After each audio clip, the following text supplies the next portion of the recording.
ఓం నమః శివాయ. ఓం నమో నారాయణాయ. కర్మ నివారణ నరదృష్టి నివారణ కాళభైరవాయ నమో నమః. ఓం కాళకాలాయ విద్మహే కాళాతీతాయ ధీమహి తన్నో నరదృష్టి నివారణ కాళభైరవ ప్రచోదయాత్. హరి ఓం. మా ఛానల్కి స్వాగతం. చూస్తున్న వీక్షకులకు ప్రేక్షకులకు ప్రియ కాళభైరవ భగవద్బంధులకి స్వాగతం పలుకుతూ మమ్మల్ని ఎంతగానో ఆదరిస్తూ ఉండబడినటువంటి ప్రియ సోదర సోదరీమణులకు అందరికీ, జ్యోతిష్య అభిమానులకు, సనాతన ధర్మ సంరక్షకులకు అందరికీ కూడా దత్తాత్రేయ స్వామి వారి యొక్క జయంతి శుభాకాంక్షలు, ఆశీస్సులు. అందరినీ చల్లగా ఆశీర్వదించాలని మనసారా మనం కూడా కోరుకుందాం. 1/12/2025 నుండి 15/12/2025 వరకు పుట్టినటువంటి వారందరికీ కూడా ముందస్తుగా జన్మదిన శుభాకాంక్షలు. గతంలో వివాహం చేసుకున్న వారికి వివాహ వార్షికోత్సవ శుభాకాంక్షలు. ద్వాదశ రాశుల్లో గ్రహ గమనాలను వీక్షింపచేద్దాం.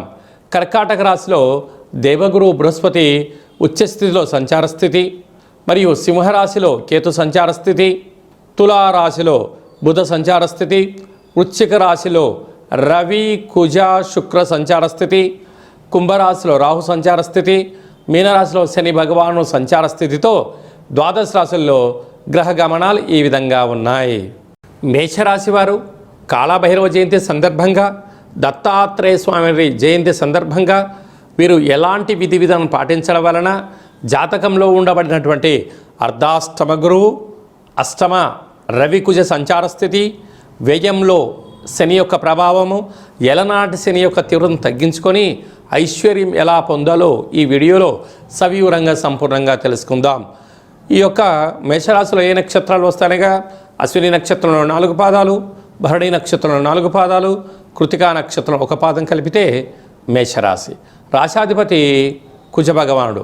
అర్ధాష్టమ గురు సంచార స్థితి ఉన్నప్పుడు తీవ్రమైనటువంటి ఆలోచన, ప్రమాదాలు, ఇబ్బందులు, తల్లిదండ్రుల మాట వినకపోవడం, అంతా నాకు తెలుసు అనేటువంటి అహంకార స్వరూపంలో తిరిగే పరిస్థితి ఉంటుంది. ఇలాంటి కాల సమయంలో చాలా జాగ్రత్తగా ఉండాలని చెప్పి జ్యోతిర్విజ్ఞానం తెలియచేస్తుంది.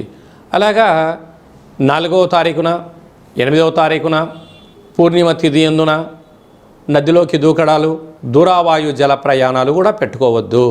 అలాగా ఏడాది తర్వాత రవి భగవానుడు అష్టమంలో ఉండడం, వాహన ప్రమాదాలు, యంత్ర ప్రమాదాలు పొంచి ఉన్నాయి.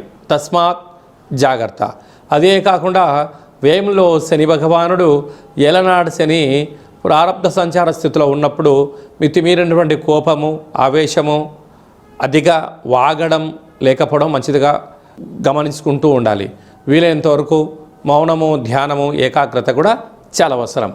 ఇలాంటి కాల సమయంలో కాళభైరవ స్వామివారి యొక్క స్మరణ, కాళభైరవ స్వామివారికి పూజ చేసుకొని కుక్కకు కానీ, కాకికి కానీ, సాధువులకు కానీ, సంతులకు కానీ అన్నప్రసాదాన్ని వితరణ చేయడం, అలాగనే నల్లటి దుప్పట్లు కానీ, నల్లటి వస్త్రాలను దానం చేసినట్లయితే సకల గ్రహ దోషము తొలగి గ్రహ ఐశ్వర్యం పొంది మేషరాశి జాతకులు అదృష్టవంతులు అవుతారు.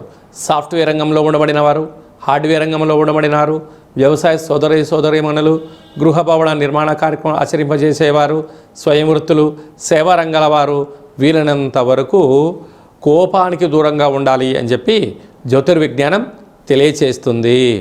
మనకు డిసెంబర్ నెలలో ప్రథమార్థంలో ముఖ్యమైన పండుగల గురించి క్లుప్తంగా సవివరంగా సంపూర్ణంగా తెలుసుకుందాం.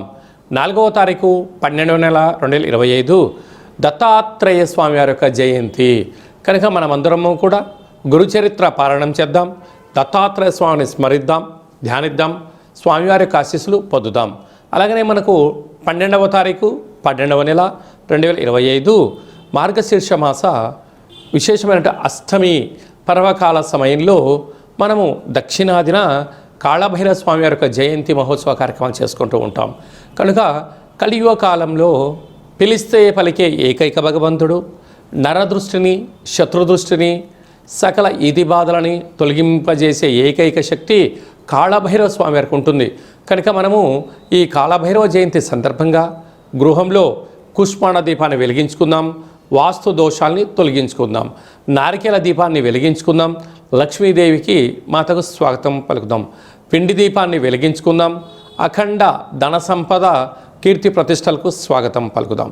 ఈ విధంగా మన యొక్క దేవాలయంలో కాళభైరవ స్వామి యొక్క పూజా మహోత్సవ కార్యక్రమం జరుగుతున్నాయి కనుక అందరికీ ఎలాంటి ఇబ్బందులు కలిగించకుండా ఎవరైతే ఏ వృత్తులైతే చేస్తున్నారో వారందరికీ విద్య, ఉద్యోగ, వివాహ, సంతాన, వ్యాపార, అభివృద్ధి అనేక రంగాలలో వారు ఏ రంగాల్లో అయితే ఉంటారో వారందరికీ విజయం సాధించాలని కోరుకుందాం. కనుక ఈ కాళభైరవ జయంతి సందర్భంగా మీ గోత్రనామములను పంపించినట్లయితే మీకు ఇక్కడ పూజా కార్యక్రమం చేయించి మీకు వాట్సాప్ కాల్ ద్వారా వీడియో కాల్ చేయించి చూపించి స్వామివారి యొక్క ఆశీస్సులు మీరు పొంది ఉన్నతమైన జీవితం స్వాగతం పలకడానికి ఏర్పాటు చేయడం జరుగుతుంది.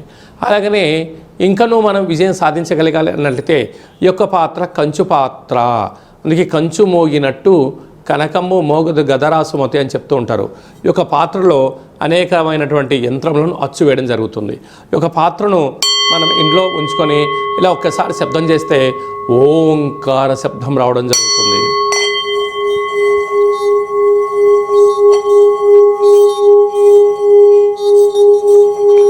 ఇలా ఓంకార శబ్దాన్ని సృష్టించడం వలన ఇంట్లో లక్ష్మీదేవి యొక్క ఆశీలు కలిగి అనుకుంటున్న అన్ని పనుల్లో విజయం సాధించడం జరుగుతుంది.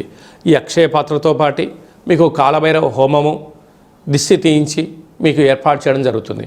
కనుక మనమందరం కూడా అక్షయ పాత్రను ఇంట్లో ఉంచుకుందాం, అష్ట కష్టాలకు స్వస్తి పలుకుదాం, అష్ట ఐశ్వర్యానికి స్వాగతం పలుకుదామని చెప్పి గమనించాలి. అలాగనే మీ వ్యక్తిగత జాతకం తెలుసుకోవాలనుకుంటున్నారా? మీ పేరు, పుట్టినటువంటి తేదీ, నెల, సంవత్సరం, పుట్టిన సమయం వ్రాసి మీరు వాట్సాప్లో పంపించగలిగినట్లయితే 100 సంవత్సరముల జాతకాన్ని వ్రాసి పంపించి సవివరంగా సంపూర్ణంగా మీకు తెలియజేయడం జరుగుతుంది. మీరు పుట్టినప్పుడు గ్రహ గమనాలు ఎలా ఉన్నాయి, ప్రస్తుతం ఎలా ఉంటున్నాయి, రాబోయే కాలం ఎలా ఉండబోతున్నాయో కూడా తెలియజేయడం జరుగుతుందని చెప్పి కూడా గమనించాలి.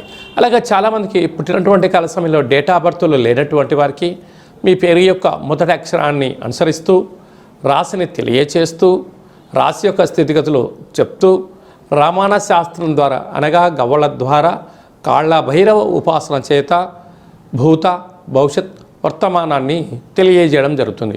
ఈ కింది నెంబర్ సంప్రదించి అపాయింట్మెంట్ తీసుకొని సంప్రదించగలరు. జీవితంలో జాతకాన్ని తెలుసుకుందాం, అష్ట కష్టాలకు స్వస్తి పలుకుదాం. ఈ యొక్క ఆంగ్ల సంవత్సరంలో చివరి మాసంలో ఈ సంవత్సరంలో మనం అనేక రకాలైన ఇబ్బందులను అనేక రకాలమైనటువంటి సమస్యలను చూస్తూ ఉన్నాం. వీటన్నిటిని ఇక్కడే పులి స్టాప్ పెట్టుకొని రాబోయేటువంటి కాలంలో అద్భుతమైన బంగారు భవిష్యత్తు రోజులకు స్వాగతం ఎలా పలకాలో కూడా తెలుసుకుందాం. అందరికీ దత్తాత్రేయ స్వామి యొక్క ఆశీస్సులు, కాళభైరవ స్వామి ఆశీస్సులు ఉండాలని కోరుకుంటూ ఆశీర్వచనం. ఓం శతమానం భవతు శతాయు పురుష సతేంద్రియ ఆయుష్యేవేంద్రియే ప్రతిష్టతి. ధనం ధాన్యం బహుపుత్రలాభం శత సంవత్సరం దీర్ఘమాయు. సర్వే జనా సుఖినో భవంతు, లోకా సమస్తా సుఖినో భవంతు. సర్వం కాళభైరవ దేవతార్పణమస్తు. హరి ఓం. ఈ వీడియో మీకు నచ్చినట్టయితే లైక్ చేయండి, షేర్ చేయండి. అందరికన్నా మీ యొక్క వ్యక్తిగత జాతకాన్ని అందరికన్నా ముందుగా తెలుసుకోవాలి అనుకుంటున్నట్లయితే మా ఛానల్ని సబ్స్క్రైబ్ చేసుకొని ఆల్ అనే బటన్ కూడా తెలియచేసి ఈ భక్తి సమాచారాన్ని భగవద్బంధులకు, మిత్రులకు, స్నేహితులకు చేరవేసి హిందూ ధర్మాన్ని కాపాడండి.